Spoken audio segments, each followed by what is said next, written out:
তুমি কেন আমার জন্য স্যাক্রিফাইস করবে? দেখে চলতে পারেন না? দেখে চলবো মানে আমার ওষুধগুলো নষ্ট করে ফেলছে। আরে স্যার, আরে আপনারা গাড়ি পিছান মিয়া, গাড়ি পিছা ওষুধ। আমার সব ওষুধ তো আপনারা চাপা দিয়ে ভাইকে বলাইছে। এটা আমার বাবার অসুখের ওষুধ। আমার বাবা অসুস্থ ভাই, আপনার টাকা দিয়ে যেতে হবে। আচ্ছা মানে চলবো মানে টাকা দিয়ে যান। I'm really sorry, আপনার সব ওষুধ আমরা নষ্ট করেছি। আপনি কোনো টেনশন করবেন না, আমি আপনাকে সব ওষুধ কিনে দিব। এখানে আশেপাশে তো কোথাও ফার্মেসিও নেই। আপনি আমার গাড়ি তুলুন, আপনি গাড়ি তুলুন, আমি সব ওষুধ কিনে দিচ্ছি প্লিজ। হ্যালো, ফোনটা আমার, আমি জানি না, আমি কই হারাই ফেলছি ফোনটা। এখন কই আছে ফোনটা? ও আমি আপনাকে ওষুধ কিনে দিলাম। ও আপনি? আচ্ছা, আপনি না আপনি মানে আপনার ফোনটা আমার গাড়িতে রেখে গিয়েছিলেন। আমি আপনাকে অ্যাড্রেস দিয়ে দিচ্ছি, আপনার ফোনটা। Thank you. বসুন না। কি করেন আপনি? পড়াশোনা করে আশেপাশে একটা চাকরি করি। আপনার বাবা এখন কেমন আছেন? ভালো। আপনার বাবার কি হয়েছিল? একবার স্ট্রোক করছিল, এরপর পুরোপুরি কখনো সুস্থ হতে পারে না, দিনের পর দিন বিছানায় পড়ে আছে। আমাদের একটা হসপিটাল আছে, if you need any help আমাকে জানাতে পারেন। ভালো হয়েছে যে তুমি ফোনটা পাইছো, আমি যে কি ভয় পাইছিলাম। এই তোমার আব্বু কেমন আছে এখন? আব্বা আলহামদুলিল্লাহ ভালো আছে। তোমাকে একটা কথা বলি, তুমি পড়াশোনাটা আবার শুরু করো না প্লিজ। কেমনে? টাকা কই? আমি পড়াশোনা করলে আমার ফ্যামিলি রেখে দেখবে, আর আমার তো চাকরিটা করতে হবে, বুঝছো না? আগে শোনো না, তুমি আগে ভর্তি তো হও। তোমার ভর্তির টাকা যেভাবে হোক আমি ম্যানেজ করে দেবো, কিন্তু তুমি প্লিজ পড়াশোনাটা আবার শুরু করো। হাসপাতালে যে নিমা টাকা আছে, 3 লাগবে তো।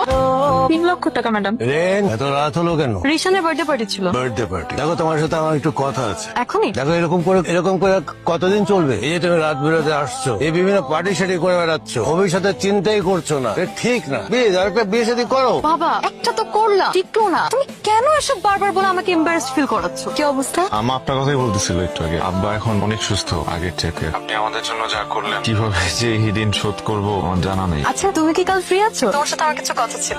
কেমন আছো? ভালো। তোমার ফ্যামিলির সঙ্গে চলে কিভাবে? না, অফেন্ডেড হো না, আই এম জাস্ট আস্কিং। অনেক কষ্টে চলে, অবশ্য চলে বললে ভুল হবে, চালায় নিতে হয়। আমার বাবা অসুস্থ হওয়ার আগে সেই একমাত্র আর্নিং মেম্বার ছিল পরিবারে, এরপর অসুস্থ হয়ে বিছানায় পড়ে গেল। আমার পড়াশোনাটা এখনো শেষ হয় না, এই কারণে ভালো কোনো চাকরির জন্য অ্যাপ্লাইও করতে পারি না। সুপার শপে চাকরি করি, পাশাপাশি 2টা টিউশনি করাই, অনেক কষ্টে চলে আর কি।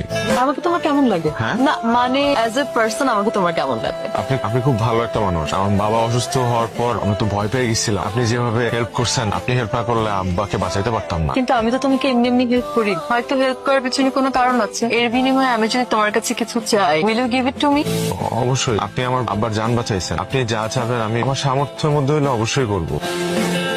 কাঙ্ক্ষিত নম্বরটিতে এই মুহূর্তে সংযোগ দেওয়া সম্ভব হচ্ছে না। এই ছেলের বাবাকে বাঁচিয়ে তুই তো ওকে তোর খাঁচায় পুরোপুরি বন্দি করে ফেলেছিস। কেন? মানে এই বাগারটারে দিয়ে তুই কি করবি? শার্টটা কি নতুন কিনছো? নতুন চাকরিতে কত স্যালারি পাও তুমি? ভালোই তো ভাই, ভালোই দেয় ওরা। রাতে ফোন এঙ্গেজ থাকে কেন তোমার? মাঝে মাঝে দিন